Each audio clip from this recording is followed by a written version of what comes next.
Torna alla Serie A Team Vision dopo la pausa per gli impegni della nazionale. Una sfida tra la Fiorentina che di punti ne ha 9 e il Sassuolo che di punti ne ha 7. Fiorentina che cerca l'allungo in attesa di Milan-Juventus che chiuderà il quarto turno della Serie A Team Vision. La prima occasione per Cambiaghi, sinistro sul palo, tocca anche Schrofenegger, calcio d'angolo per il Sassuolo che inizia con il piede sull'acceleratore. La risposta della Fiorentina con il cross di Zanoli per Sabatino che prova a girare di testa, non trova la porta. Sabatino che ha segnato 9 gol nelle prime 3 uscite della Viola e in questo campionato non riesce a trovare il gol dell'ex. Ancora Sassuolo con il pallone a cercare Pirone, difende la sfera, si gira e calcia. Schrofenegger immobile, palla che non esce di molto alla destra del portiere della nazionale azzurra. Ancora Sassuolo che riesce a trovare il gol dell'1-0 al minuto 38. Neto ingenua su Pirone, secondo Pascarella e calcio di rigore.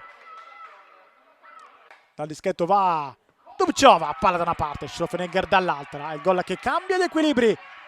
Avanti il Sassuolo con 7 da giocare nel primo tempo. La gioia anche di Piovani della panchina del Sassuolo. Perfetta Dubčova che fa 3 in campionato.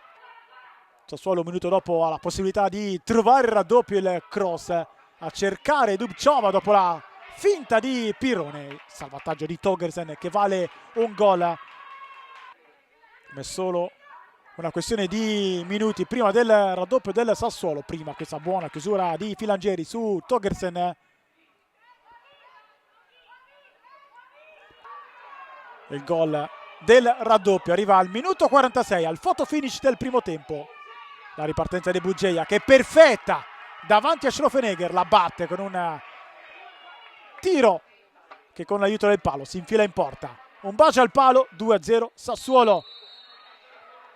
Si va a riposo sul 2-0 per la squadra di Piovani.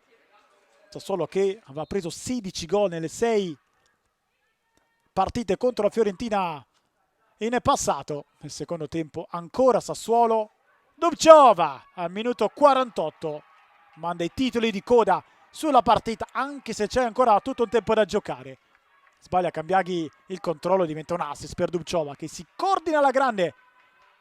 Quarto gol in campionato, compresi 4 assist, giocatrice pazzesca la ceca. Fiorentina che prova a rientrare nel match con Piemonte che va a colpire di testa, finisce contro il palo.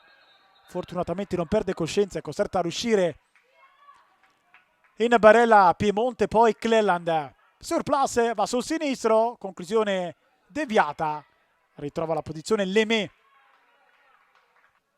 Poi di nuovo Sassuolo con Bugeia che cerca ancora la gioia personale, il palo a salvare la Fiorentina. Altro palo colpito da Pirone, sono 3 in tutta la partita. Non arriva il gol del 4-0, arriverà invece il gol della Fiorentina dopo questa occasione di Sabatino che la buona posizione mette sul fondo.